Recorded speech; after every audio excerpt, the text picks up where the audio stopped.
সন্দেশখালীর রায়মঙ্গল নদীর পারে আতাপুর খেয়াঘাটের বেহাল দশা। কংক্রিটের জেটিঘাটের দাবি নিত্যযাত্রীদের। বসিরহাটের সুন্দরবনের সন্দেশখালী ২ নম্বর ব্লকের মণিপুর গ্রাম পঞ্চায়েতের আতাপুর থেকে খুলনার মধ্যে রায়মঙ্গল নদী পারাপার চলছে বহু বছর ধরে। জরাজীর্ণ খেয়াঘাটটি সংস্কার না হওয়ায় বর্তমানে তা ব্যবহারের অযোগ্য হয়ে উঠছে।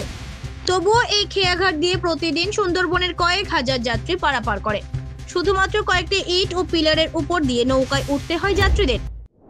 নদী পারাপারের একটা খুব সমস্যা ছিল এবং নদী পারাপারের তেমন একটা জেটিঘাট ভালো জেটিঘাটও ছিল না। এই জেটিঘাটে নদী পারাপার হতে বহু দুর্ঘটনা ঘটে চলেছে। আমরা খুলনা অঞ্চলের উদ্যোগে সুন্দরবন উন্নয়ন পর্ষদকে জানিয়েছিলাম এবং সুন্দরবন উন্নয়ন পর্ষদ থেকে টেন্ডার করা হয়েছে।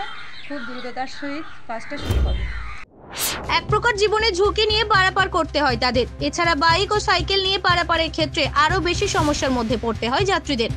খেয়াঘাটে কোনো আলোর ব্যবস্থা না থাকায় সন্ধ্যার পর থেকে খেয়াঘাট ব্যবহারের অযোগ্য হয়ে ওঠে।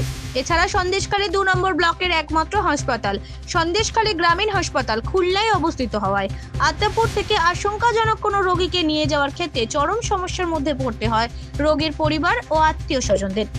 যে কোনো সময় বড় ধরনের দুর্ঘটনা ঘটে যেতে পারে। স্থানীয় ও নিত্যযাত্রীরা জানান, এই খেয়াঘাট দিয়ে পারাপার করতে ভয় লাগে তাদের। পূর্ণিমার মরা কোটালে জল নিচে নেমে গেলে জেটির প্রায় শেষ প্রান্তে গিয়ে নৌকায় উঠতে হয়, যা অত্যন্ত ঝুঁকিপূর্ণ।